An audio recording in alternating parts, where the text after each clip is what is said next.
बोलिए श्री प्राणनाथ प्यारे की जय। बोलिए श्री सतगुरु महाराज की जय। बाहर देख देख बुलाने, तुम भीतर खोज न कीनी। भागवत वचन वल्लभी टीका, तुम जाति सुना दीनी। आपने अपने गुरुजनों की उस बाहरी वेशभूषा को ही देखा जो त्याग का प्रदर्शन करने वाले होते हैं। आप उसी में आकर्षित होकर भ्रम जाल में फंस गए। आपने यह जानने का प्रयास ही नहीं किया कि उनके अंदर ब्रह्म ज्ञान है या नहीं। श्रीमद् भागवत के वचन तथा उस पर श्री वल्लभाचार्य जी द्वारा लिखी गई सुबोधनी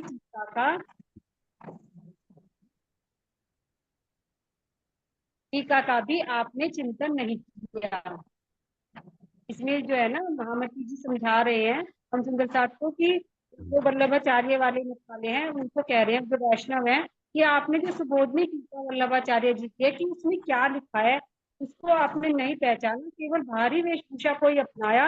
वल्लभाचार्य जी के द्वारा जो की गई सुबोधनी टीका है उसमें अखंड ब्रज और अखंड राज का वर्णन किया गया है, लेकिन जो उनके मानने वाले, आगे मत के मानने वाले हैं, वे सभी उन सभी ब्रजराज को यही काल माया के ब्रह्मांड में ही घटा देते हैं और भारी वेशभूषा से ही प्रदर्शन करते हैं, और जो उसमें छिपा हुआ गूढ़ ज्ञान है उसकी तरफ उनका ध्यान ही नहीं करता। प्रणाम जी।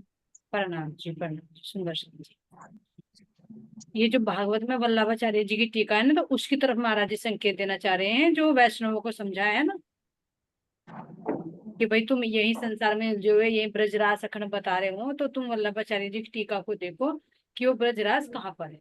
और जो सतगुरु की पहचान करा रहे हैं कि गुरुजनों के बाहरी वेशभूषा को ही देख, क्योंकि बाहर की वेशभूषा क्या दिखाती है? त्याग, है ना। ये पर्सन सुंदर शाह जी पहले भी आ चुका, वैसे तो वर्षा जी ने अच्छी तरह से एक्सप्लेन कर ही दिया। तो कहे महाराज जी यहाँ पर यही संकेत देना चाह रहे, शॉर्ट में बोलूंगी, कि तुम बाहरी वेशभूषा में ना फंस कर अंदर क्या है उनकी, कहाँ तक का रास्ता दिखा रहे हैं, उस चीज की पहचान, सत्य ज्ञान। कितनी सुंदर शायद। चलिए तक की वो चले सुंदर साथ जी। एक ही चौपाई थी वर्षा जी की, बहुत बहुत धन्यवाद वर्षा जी। चलिए ताने बेटा अनम्यूट हो आप।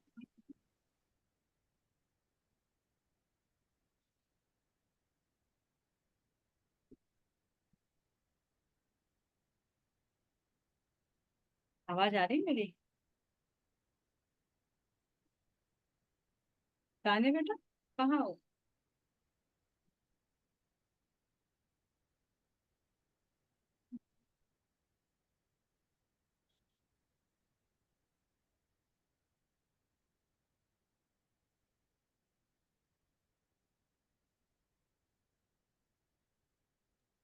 नहीं आए अभी? प्रणाम जी। प्रणाम।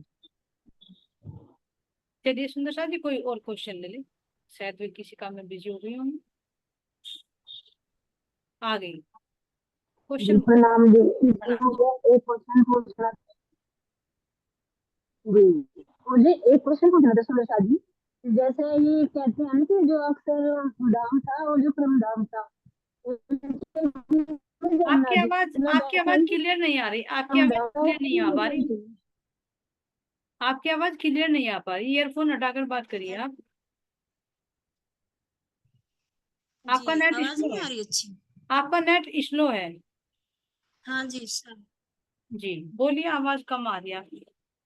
अभी आवाज अच्छी नहीं आ रही थी? अब आई है, अब कुछ आई है, आप बताइए। नेट स्लो है आपका दिखा रहा है, आप बताइए। जी जी जी स्लो हो जा जी। जी वो ये मेरे मन में कई दिन से एक सवाल आ रहा था, जैसे अक्सर ये जो थे अक्सर ब्रह्म थे और इन्होंने कभी इन्हें नहीं देखा था जो ब्रह्मात्माएं थी, मतलब जब परम धाम में थे तो जो जमुना जी थी, जमुना जी में तो रोज झिलन आवे थे ना ये ब्रह्मात्माएं। और तो फिर उसके सामने ही अक्षरधाम था, तो फिर देख क्यों नहीं पाए वे? झेलन भी आए थे ऐसे अक्सर ब्रह्म भी, मतलब वहां से वे जो उनकी 24,000 वे थी कुमारिकाएं थी उसमें भी वहां भी तो वे भी तो झील ने मतलब जमुना में जैसी लीलाएं वहां रहते हैं, अक्सर धाम में भी तो ऐसी लीलाएं होती होंगी ना जी। जैसे परमधाम में थे, वो कहते हैं नहीं क्या वो मतलब वो नकल थी उनकी जी परमधाम की।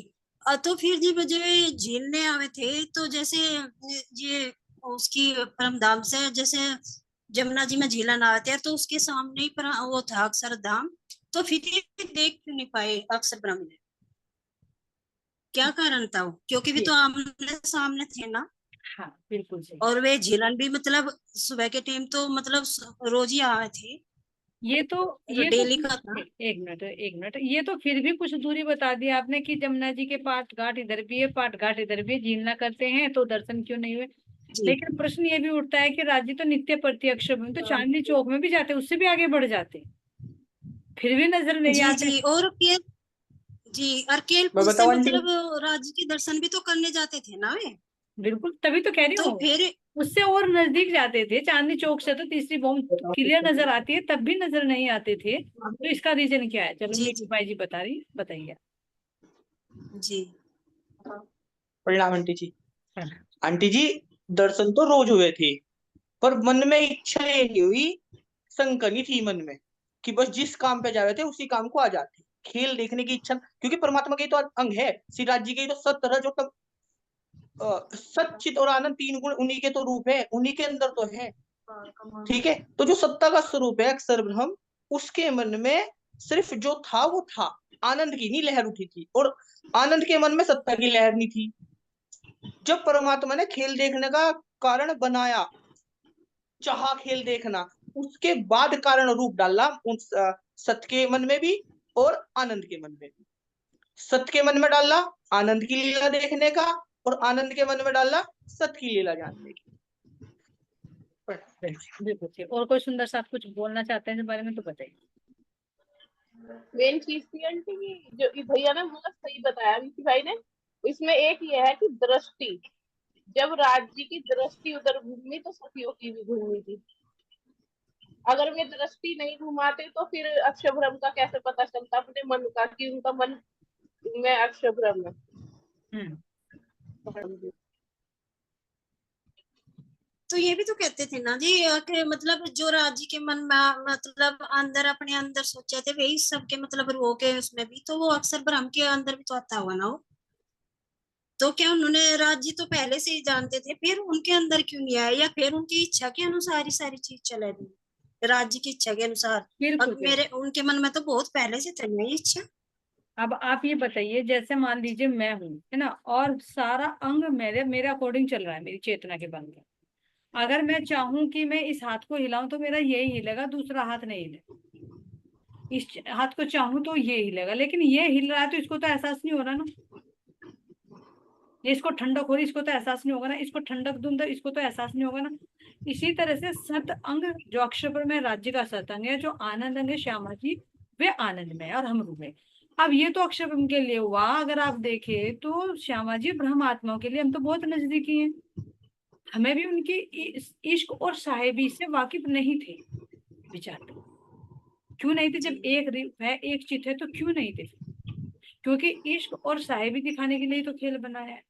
तो इसका रीजन ये है कि राज्य महाराज जी, चाहे उनका सत अंग हो चाहे उनका आनंद अंग हो, वो जिस चीज में उनकी वृत्ति को डालते हैं वो उसी वृत्ति को देखने में मग्न रहते, चाहे सामने कुछ भी हो, तो जी चाहे सामने कुछ भी हो, लेकिन धनी जब जिस को जो दिखाना चाहते हैं वो तभी उसको देखते हैं। नहीं तो अक्षर ब्रह्म तो, जमुना जी तो फिर भी दूर हो गई, लेकिन चांदनी चौक में जाकर सामने देखते हैं, जब हम रूहे तीसरी बॉम्ब पर नृत्य गायन की लीला करते हैं, लेकिन फिर भी नजर नहीं आती, क्योंकि राज्य का हुक्म था कि जी तुम्हें इतना ही दर्शन करना है, अपने अंदर की आत्माओं का आनंद नहीं दिखा पाते थे, क्योंकि सत अंग है, सत्ता आनंद में नहीं जा सकती और आनंद सत्ता में नहीं आ सकता। लेकिन ये अनहोनी राज्य महाराज जी ने अब करके दिखाई, क्योंकि इसको बिना करे बिना जोड़े सत अंग को आनंद का नहीं पता था और आनंद को सत अंग का नहीं पता चलता, तो दोनों को एक जगह जोड़कर दिखाया गया। ये लीला की राज्य में,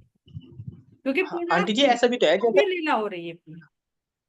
और इसमें विचार करें सुंदर साथ जी, जब प्रैक्टिकल में भी देखिए। मान लीजिए मेरे अंदर चित्त में कोई बात है, चित्त अंग कौन है? जी महाराज जी, तो मेरे चित्त में जो बात चल रही है, तो चित्त को मन का तो पता है, लेकिन मन को मेरे चित्त का नहीं पता है, मन की पहुंच नहीं है। जैसे अक्षर ब्रह्म का मन नारायण होते हैं, तो नारायण को अक्षर की सुधि नहीं है। नारायण के मन से त्रिगुण बनते, त्रिगुण को नारायण की सुधि नहीं है। इसी तरह से जो सत अंग है वो चित्त की बातों को, चित्त की आनंद की लीला को वो नहीं जान सकता। जैसे कहेंगे कि हुकूमत होती है, एक सत्ता का स्वरूप होता है, तो वो आनंद की लीला नहीं जानेगा, और जो आनंद का होता है वो सत्ता की लीला को नहीं जानेगा। तो इसके कई रीजन है। एक तो मेन यही है कि राज्य जिसको जो दिखाना चाहते हैं वो ही देख, क्योंकि सब राज्य के हुक्म के आगे है। जी जी। तो ये उनके राज्य की इच्छा के अनुसार ही चले, मतलब अगर वे नहीं, मतलब उनके अंदर भले कोई इच्छा हो, पर वे अगर बाहर की तरफ कुछ और बर्ती डाले तो वे अलग डाले फिर। बिल्कुल, जो चित्त में डालेंगे ना अंदर वही हम मांगेंगे। नहीं तो देखो हम अक्षर ब्रह्म से जुड़े तो हमने खेल की मांग की, और खेल की मांग करते करते धनी अंदर से कह रहे, बाहर से तो मना कर रहे हैं, लेकिन अंदर से उपजा रखी है दिल में, तो हम किस बात को मानेंगे, क्योंकि हम अंदर से जुड़े हुए। जी जी। तो ठीक ये है। बर्ती है जो अंदर से जुड़ी हुई है राज्य से, हाँ उनके हुक्म से, मतलब ये। जी जी। मेरे पास एक वैष्णवी वो आध्यात्मिकता से जुड़े एक लेडी आई, तो मुझे मतलब उन्होंने काल निरंजन तक वो बताया। वो बात तो इसकी करती है, जैसे ये हमारे ग्रंथ है, बात तो इनकी कर रही, वो 14 लोक की भी कर रही, और जैसे शून्य निराकार है उनकी भी कर रही। और जैसे ये है, मतलब विष्णु भगवान है, जैसे ये तीन वो हुए, इनने विष्णु और नारद हुए, और इनकी भी कर रही, मतलब 5 वासनाओं की भी कर रही। पर वो मतलब जो है, जैसे काल निरंजन, काल निरंजन मतलब आखिरी वो है, जैसे महाराज जी को मान रहे, मतलब राज जी है वो सब वे खेल दिखा रहे, वे ही बना रहे और वे ही बता रहे, उनके हुक्म से ही हो रहा। तो वे काल निरंजन किस हिसाब से कह रहे, मतलब काल निरंजन से ही सब कुछ चल रहा, वे ही मतलब बना रहे, वे ही मिटा रहे, वे ही 14 लोग, मतलब उनके हुक्म से सब चल रहा। वो तो फिर किस हिसाब से कहा। तो देखो, बीच बीच में हमारे कितने स्टॉप आते हैं, कितनी चीजें हमने पढ़ी ना, विराट समझा है ना, है। तो महाराज जी कह रहे जो जहां लोग पहुंचे तो तेता जी ही जी बोलिया। जो जहां तक पहुंच गया उसने उसी जी को परमात्मा घटित कर दिया कि वही परमात्मा है। तो उनकी जो सुधी उनको ज्ञान दिया गया होगा वो काल निरंजन थे, काल पुरुष काल भगवान, यानी वो उसी से सृष्टि बनती है और उसी में विलय हो जाती है। लेकिन महाराज जी तो कह और रहे फिर कि उसे शून्य भी जी बोल रहे हैं। जी, वे शून्य भी तो बोल रहे हैं ना, उसे शून्य निराकार, मतलब उसका कोई आकार नहीं और उसकी कोई सूरत नहीं, हम तो राज्य की सूरत बतावे, तो हाँ। फिर वे शून्य भी कह रहे हैं उसे, निराकार भी कह रहे हैं, तो तो मतलब उसका कोई रूप भी नहीं बता रहे। जी जी जी, तो काल का जैसे कहते हैं ना, यहाँ समय का कोई रूप नहीं है लेकिन फिर भी निरंतर चलता रहता है, तो वो शक्ति है, इसलिए कह रहे हैं कि महाराज जी कह रहे हैं कि साकार निराकार में उलझे हुए हैं। अभी उन्हें पता नहीं है काल निरंजन के अंदर आध्यात्म अधिदेव अधिभूत ये तीन तीन शक्तियां हैं, जो उसी से तो ब्रह्मांड बनता है मिटता है। और ये भी सुंदर साथ जी बेहद में है, ये भी तो जी प्रतिबिंब जी को पकड़ रखा है। प्रतिबिंब में भी काल निरंजन है, जो मोह तत्व उसका प्रतिबिंब पड़ता है आदि नारायण के सूक्ष्म में। जी और जो असली मूल है, असली मूल तो काल जी निरंजन है, जो अव्याकृत के सूक्ष्म पाद में है। जी। महाराज जी कह तो अव्यक्त रहे, रख के सुन। महाराज जी कह तो रहे जो भाई मैं, पेड़ काले किन्हू ना देखी, सब छाया में ही रहे उलझाई।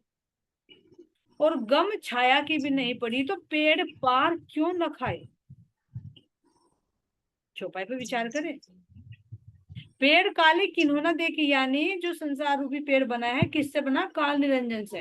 तो पेड़ काली किन्हों ने देखी, उस काल निरंजन को भी किसी ने नहीं देखा, उसकी जो छाया, उसका जो प्रतिबिंब बना है संसार, इसी में ही उलझे रहे। और गम छाया की भी नहीं पड़ी, तो उस काल निरंजन के पार कैसे जाए, पेड़ पार क्यों ना खाए। तो काल निरंजन को भी जी बहुत से जी। लोग मानते हैं, परमात्मा क्या कर मानते हैं, और काल का ही वो ध्यान करते हैं कि काल ही बनता है काल ही मिटता है। ध्यान देना सुनते साथी, जब हरिद्वार में शास्त्रार्थ हमने बीतक पढ़ी थी, महाराज जी के सामने आए थे ना काल पुरुष मानने वाले, काल निरंजन को जी जी जी। बहुत अच्छी तरह से खुलासा किया महाराज जी ने उसमें शास्त्रार्थ में। हाँ जी जी।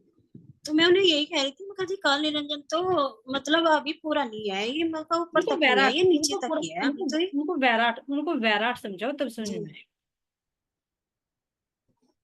जी जी वैराट समझाओगे जी ना तो तब समझ में आए।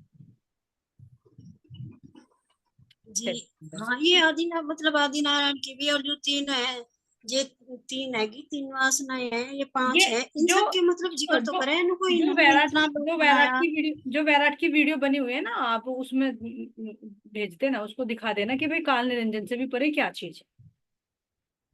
उसमें साक्षी भी है, सब कुछ जी है, मैं जी भेज दूँ तुम्हें भी, याद देख लेना, यूट्यूब पे ही पड़ी है। क्योंकि बिना साक्ष्यों के जी जी, विश्वास नहीं करते ना। नहीं करते जी। मैंने ना वैसे तो हाँ, समझाया, पर मेरे पास वीडियो नहीं थी, नहीं तो उनकी समझ में भी नहीं आया, क्या लगे नहीं ये नहीं होता कि नहीं नहीं, सूर्य और निराकारी होता साक्ष्यों है के और उसमें काल देखो, निरंजन बस। वर्षा जी ने जो लिंक भेज रखी है, जो डॉक्टर देव भैया है, वो अच्छी तरह से साक्ष्य दे देकर समझा रहे हैं, तो उनसे और इजी हो जाएगा, विश्वास जम जाता है। जी जी। प्रमाण संहिता की हाँ एक जी, मुश्किल थी ना मैंने। वो मुझे तो कह रही, तू जबरदस्ती करी मेरे से, तू इनका नाम ले ले। मैं ग्रंथ भी भेजूंगी उनका, तू मेरे साथ चलिए, मैं उनका नाम दिलाऊंगी तुझे। और मेरे आप गले पड़ गई आप जबरदस्ती। आप एक काम करना, आप आप एक काम करना, जी उनकी किताब लेकर पढ़ना, और उसमें जहां कुछ वे उलझते हैं ना, उनसे पूछना, और पूछ के जहां उलझते हैं तब उसका समाधान देना। ऐसे नहीं समझेंगे तुम्हारी बात को, क्योंकि हर एक के अंदर ना एक वो होता है कि भाई मेरा ज्ञान सबसे बड़ा है और मैं सब कुछ जानती हूँ।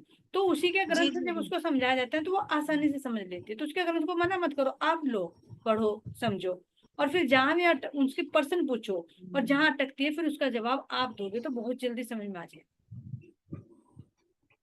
नहीं तो वैसे जी, बहसबाजी सही से बोल तो रही है। हाँ, नहीं सही है मका दीदी, मेरे मका आपका ज्ञान बहुत बड़ा है, मेरी समझ से परे। नहीं नहीं, मुझे चर्चा पीछे करो। छुड़ाना पड़ा, देखो कोई मगर इनकी समझ आध्यात्मिक में नहीं आया। आध्यात्मिक में चल रहा है कोई, तो उनसे चर्चा करो, दूर मत हटो। क्या पता, पता नहीं कौन हमारे ब्रह्मात्मा, जैसे हमारे जी चिंतामणि जी जी। महाराज जी बन के बैठ गए थे, उनके 1000 शिष्य हो गए, महाराज जी ने उनको भी तो ये समझाया, रामपाल है ना जी, सीधी सी ये बात है। रामपाल स्वामी है ना, ये रामपाल स्वामी। ये जी, जो रामपाल है ना, ये क्या नाम है इनका, नाम तो पर वो भूल गई, कौन तो से नाम लिया उन्होंने। कबीर पंथी का है ये तो। जी जी, सतपाल महाराज जी। हाँ हाँ हाँ हाँ, रामपाल है उनका नाम, रामपाल। ये तो कई दिन उसमें छाए भी रहे, इसमें हाँ न्यूज हाँ पे भी हाँ। छाए रहे पीछे से।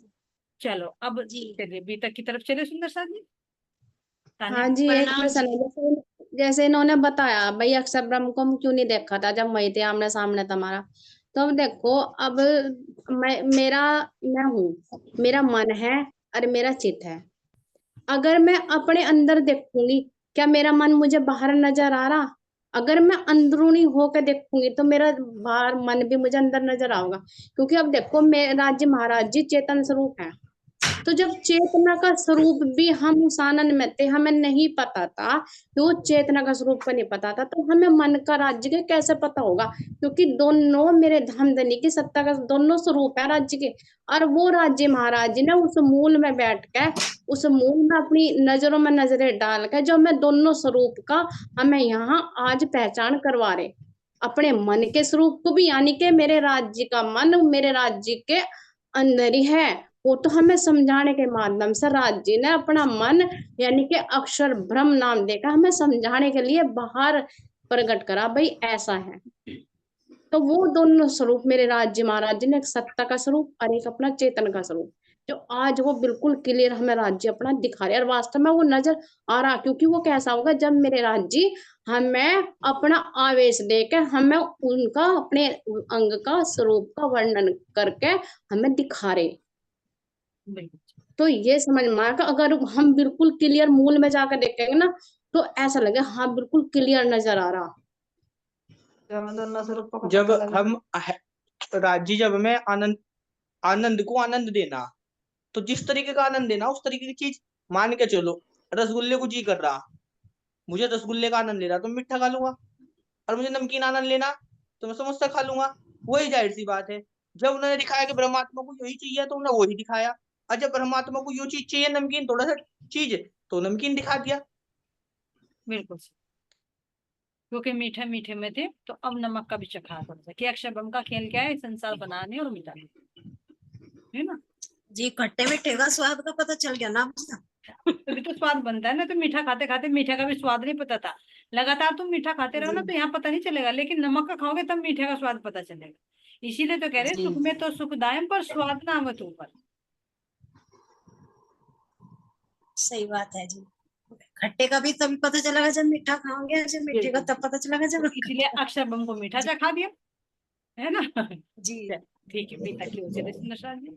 प्रणाम हाँ जी। जी, वो बेल का रह गया था ना, बेल बेल दबा में थे, वो सिद्ध करी हुई बेल थी, वही तो था ना प्रश्न, वही चल रहा था। का प्रसंग रह गया था विक्की का। तो हाँ जी, तो वो बेल क्या है, देखो उन्होंने सिद्ध करके उस बेल को में उसमें दबाते थे, बुब्बड़ में यानी कि राख में दबा दी। और जब उनका भूख लगी, उन्होंने काट के वो खा लिया। अब यानी कि महाराज जी ने क्या कहा कि उस मैंने पेट भर खाया वो, और उसे खाकर मैंने ठंडा पानी पिया, तो उसमें इतना स्वाद था। यानी कि स्वाद क्यों था उसके अंदर, क्योंकि वो था प्रेम का, उसमें प्रेम था उनका, जो वे खुआ रहे थे भोग।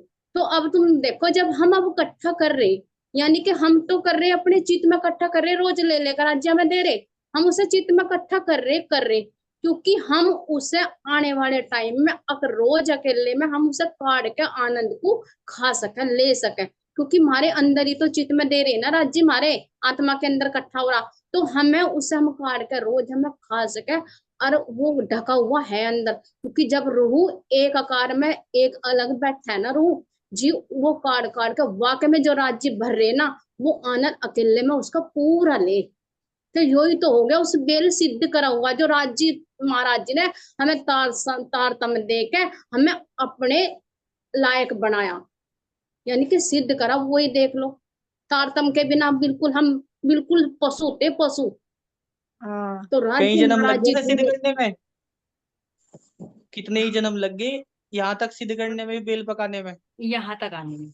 तो सिद्ध का मतलब ये है सुंदर साथ जी, अपने लक्ष्य की प्राप्ति कर लेना, यानी जो लक्ष्य है हमारा, चाहे कोई भोजन के रूप में कर रहा है, चाहे कोई अग्नि पे विजय प्राप्त कर रहा है, 5 तत्वों पे विजय प्राप्त कर रहा है, यानी जो अपने लक्ष्य को प्राप्त कर ले वही उसका कार्य सिद्ध हो जाता है। कहते हैं कार्य सिद्ध हो गया, तो सिद्ध करना यह है अपने लक्ष्य की प्राप्ति।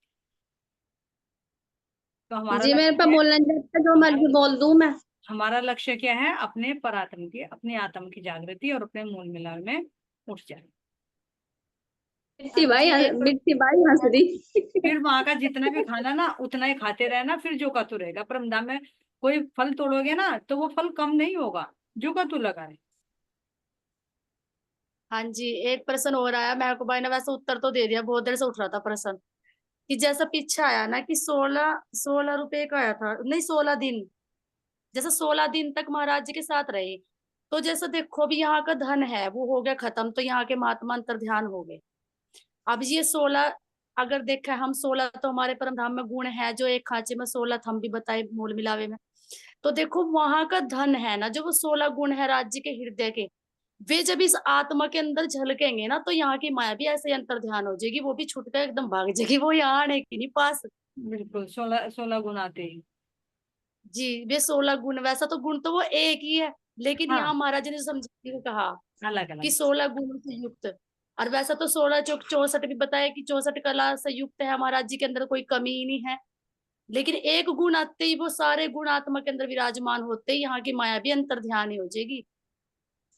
ये जिस बहुत देर से चल रहा जो था जी, माया का वैसे युग मेरे को होगा तो माया तो रफू चक्कर हो जाएगी, माया गई पोता नहीं गए, है ना। जी जी जी। बिल्कुल सही है। चलिए बहुत अच्छा सुंदर सा जी, नेक्स्ट क्वेश्चन की ओर चले।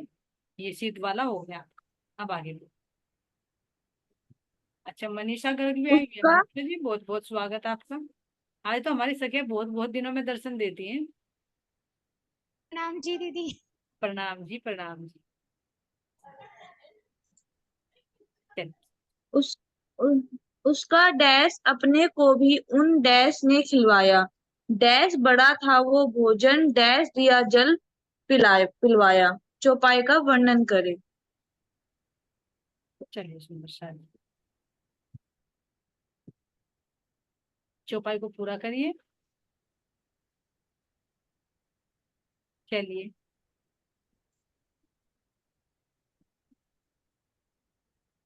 विक्रांत जी, चलिए विक्की आप ही बताइए। प्रणाम जी। प्रणाम।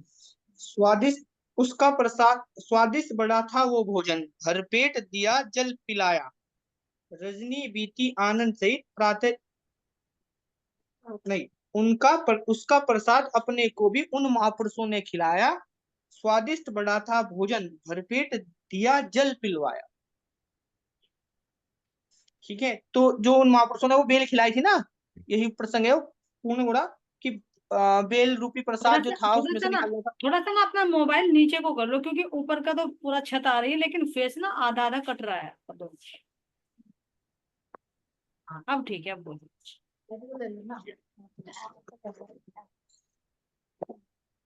बस हो गया, ठीक।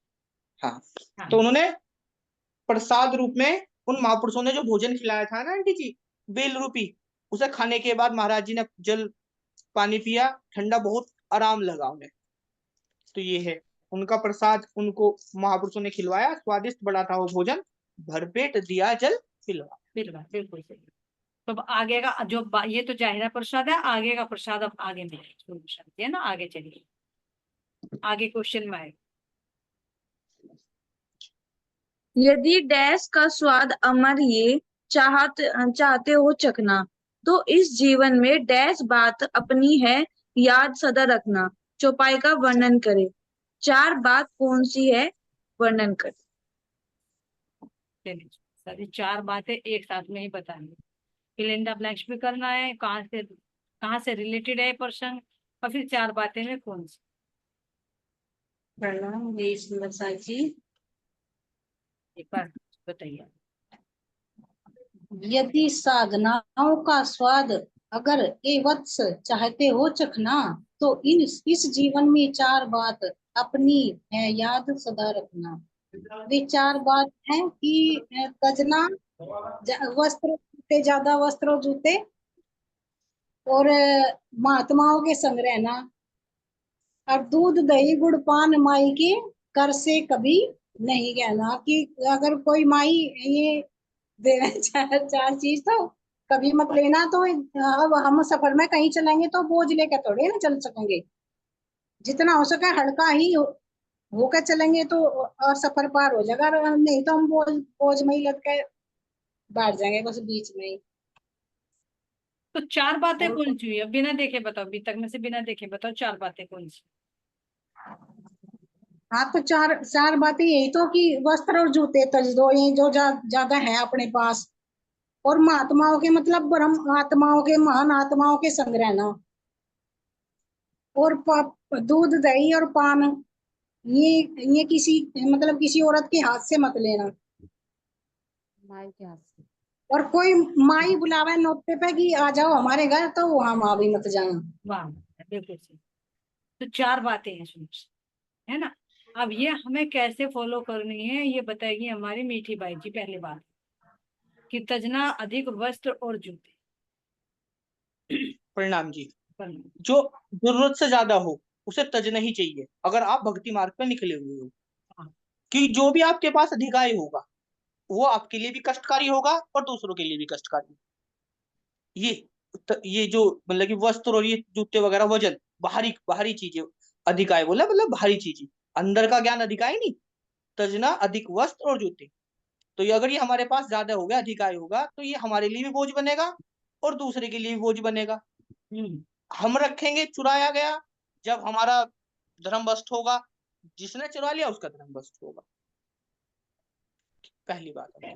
चाहे यात्रा पर निकले हुए हो, चाहे घर में हो, तो आवश्यकता से जब ज्यादा चीज होती है तो उसके प्रति मोह पैदा हो। तो इसलिए सबके लिए, महाराज जी के लिए नहीं, सुंदर शाह जी, हम सबके लिए। दूसरा प्रश्न क्या है, सदा महात्माओं के संग रहना। उससे क्या बेनिफिट होता है बताएंगे हमारे जर्मन भाई। जर्मन भाई जी आप बताइए, आप प्रणाम जी। महात्माओं का संग तो आंटी ये है ना कि जैसे उन्होंने बताया था कि आप बिल्कुल हल्के हो जाओ, और किसी बाहर की स्त्री पर स्त्री के हाथ से कुछ मत खाना, ना कुछ संग करना। अगर हम संतों के साथ रहेंगे, गुरुजनों के साथ रहेंगे, तो हमारी वृत्ति भी वैसे ही बनेगी, उन्हीं के गुण हमारे अंदर वो होंगे। कहते हैं ना, जैसी संगति में बैठते हैं वैसा असर आता है। तो गुरुजन या संतों के साथ बैठेंगे तो वैसा ही असर आएगा। बिल्कुल, इसलिए क्या हो ना, संतों का संग, यानी हमें भी अपने संभ्रम आत्माओं का संग करना चाहिए, क्योंकि इससे हमारी कनेक्टिविटी बनी रहती है। बिल्कुल सही। अब तीसरा क्या है, सुंदर साथ जी बताएंगे हमारी हरियल से किसी का हैंड दीजिए, बाकियों को वो बोलना चाहते तो हैंड रेज करिए। सुंदर जी तीसरा है ये, जैसे वो बताया ना, दूध दही गुड़ चना किसी माई के मतलब हाथ से नहीं लेना। तो जैसे कि महाराज जी के लिए ये पहले ही ना वो संकेत मिल गया था इन्हें। जैसे महाराज जी ना किसी के द्वारा संकेत दिलवा में, तो किसी माई का यानी महाराज जी ने पहले ही ना संकेत देते किसी के माई के हाथ से नहीं लेना। देखो पहले भी ये प्रथा हुआ करती थी ना, अब तो देखो है नहीं इतनी कि बहुत से जैसे सिद्ध पुरुष होते ना तो ये किसी भी माई के हाथ से नहीं लेना पसंद करे थे। तो ये भी एक मर्यादा के अंदर बताया ना साधु पुरुषों के लिए। बिल्कुल बिल्कुल। तो हमारे लिए कैसे फॉलो करेंगे हम इसको? जी हम तो ऐसे फॉलो करेंगे, देखो जैसे वो हम हम तो माई जैसे वो है, तो महाराज जी माई के रूप में बताया, लेकिन हम तो माई माई के रूप में खुद ही हम माया के इस रूप में तरीके हम माई के हाथ से लेंगे तो हम माया के हाथ से नहीं लेंगे, है ना। तो हमें भी ऐसे ही देखो, अगर कोई अदर जैसे पुरुष मान लो या फिर अच्छा चरित्र नहीं है किसी का, तो हमें उसके बहकावे में आना नहीं चाहिए, वैसे लेना भी नहीं चाहिए किसी से बाहर हमें कोई चीज वैसे। क्यों? जैसे क्योंकि महाराज जी ने बताया कि बिन मांगे मोह हो जाता है, मोह हो जाता है। मोह होता है ना चीज सभी। जी जैसे तुम्हारी पड़ोसन ने तुम्हें 2-3 बार कोई चीज दे दी तो तुम्हारा लगाव हो जाएगा, नहीं हो जाएगा? आदत पड़ जाती है ना फिर वही। आदत भी पड़ जाती है, फिर तुम्हारे अंदर ये फीलिंग आएगी अरे उसने मुझे दिया तो मैं उससे क्या करूं, उसके बदले में मैं उसे क्या दूं, जी जी है ना। तो एक लगाव इस होता है, मोह होता है। तो अगर तुम पराये पुरुष से कुछ लेती हो तो क्या उसके प्रति नहीं भाव आएगा? हाँ जी हाँ जी। है ना। और अगर बातुनी में देखेंगे तो बातुनी में कौन बताएगा तुम्हें सर जी? बातुनी में आनंदी सखी जी, आज आपने नहीं बोला। आनंदी सखी जी। पर पुरुष तो जी हाँ हमारे जी, अंदर तो मन है चाहिए, तो है मन से नहीं जैसे लेना। हमें मना करा था माई के यहाँ का नहीं खाना महाराज जी को। तो अब जैसे माई के जैसे मेरे गुण हैं, अब जैसे मेरे गुण हैं तो अगर मैं उसके हाथ का खाऊंगी, अगर उसके सामने जाऊंगी तो उसके ऑटोमेटिक गुण मेरे अंदर आ जाएंगे, क्योंकि जिस भाव से वो बना रही, जिस भाव से वो परोस रही, उसके जो गंदे विचार है या जैसे भी अब गुण है तो वो मेरे अंदर आ जाएंगे। अगर मेरे उस सामने वाले के अच्छे गुण हैं और वो अच्छे भाव से दे रहे, यानी कि बहुत शुद्ध गुण है उसके, तो वही शुद्धता के गुण मेरे अंदर आएंगे। तो इसलिए जो उन्होंने साधु ने मना करा था तो यही है जो हमें दूर रहना, जो गंदे विचारों से, क्योंकि वे हमारे अंदर प्रवेश करके फिर हमें भटका देंगे। तो कैसे करेंगे सुंदर साथ जी? हम कैसे करना है इसको? जैसे हम माया क्या है? प्रकृति है ना, ये हमारी ये इंद्रिया। तो ये इंद्रियों के जो विषय हैं ये हम आत्माओं को ग्रहण नहीं करें। इंद्रियों के विषय ही दूध दही पान है ये। तो जो इंद्रियों के विषय है ये हम आत्माओं को नहीं लेने। यही तो प्राय स्त्री है जो प्रकृति हमारे साथ लगी हुई, यही तो अपनी इंद्रियों के विषय को विकारों को दे देकर ही तो हमें भ्रमित कर रहा है। तो जब मैं आत्मा अपनी साधना के पथ पर चल रही हूँ तो जो मेरी प्रकृति रूपी माया है, ये माई है, इसकी जो इंद्रियों के विषय है मुझे इनसे अपने आप को अलग रखना है। आंखें कहेगी कि ये देख तो मुझे नहीं दे गहना इनके हाथ से, ठीक है। मुख कहेगा, कान कहेंगे उसकी बात सुन ले तो मुझे ये नहीं कहना। यानी ये हमारी इंद्रियों का आहार है जो हमारी आत्मा को, हमारे जीव को मिलता है। तो ये आहार हमें नहीं देना, ये दूषित है, ये बाहर नहीं, ये हमारे अपने अंदर। क्यों? क्योंकि जैसे भी बताया ना लगाव हो जाता है, तो इसी तरह से इसका चस्का पड़ जाता है जी इन विषयों के विषय विकार। तो ये विषय विकारी हमारे दूध दही पान है, तो इनका हमें निषेध करना है। और इनको किसकी तरफ को करना है? परमात्मा की तरफ को करना है जी। अब चौथा क्या है सुंदर साथ जी? चौथा कौन बताएगा?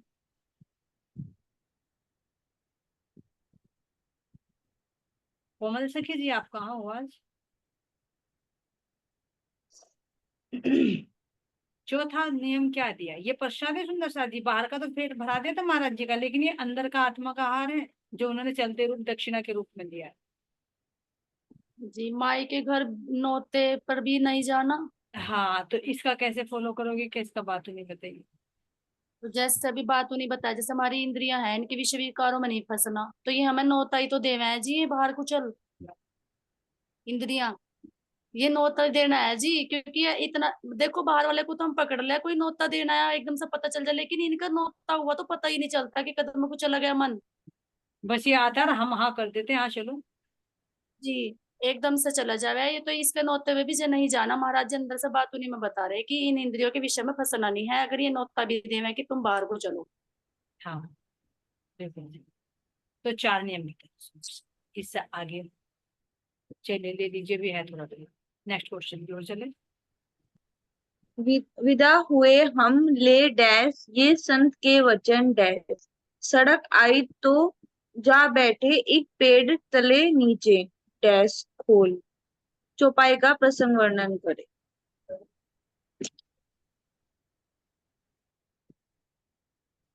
चलिए समस्या जी कौन बताएगा?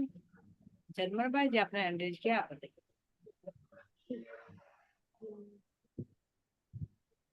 इसमें आंटी जब वे मतलब उसके आश्रम से चलते हैं तो उन्हें विदाई के तौर पे चार बात बताते हैं, तो उनकी विदाई मतलब जो नेक देते हैं ना, तो वो होता है। तो वे एक पेड़ के नीचे बैठ के अपने जो जूते होते हैं, जो फालतू सामान होता है, वो दान कर देते हैं। सिर्फ वे कहते हैं कि हल्का ही सामान रखना, क्योंकि जब हमारा मन हल्का होगा ना, संसार के विचारों से अलग होगा, तो मन खुद ही हल्का होगा, तो चित और ध्यान में भी हमारा मतलब मन लगेगा। मुझे तो इतना ही पता है। नहीं नहीं बिल्कुल सही बताया। चलिए हरिहर से जी आपने एंड्रेज किया, आप और पूरा करिए। हाँ हाँ प्रणाम जी, जी, मैं चौपाई बोली कैसे? दीदी चौपाई।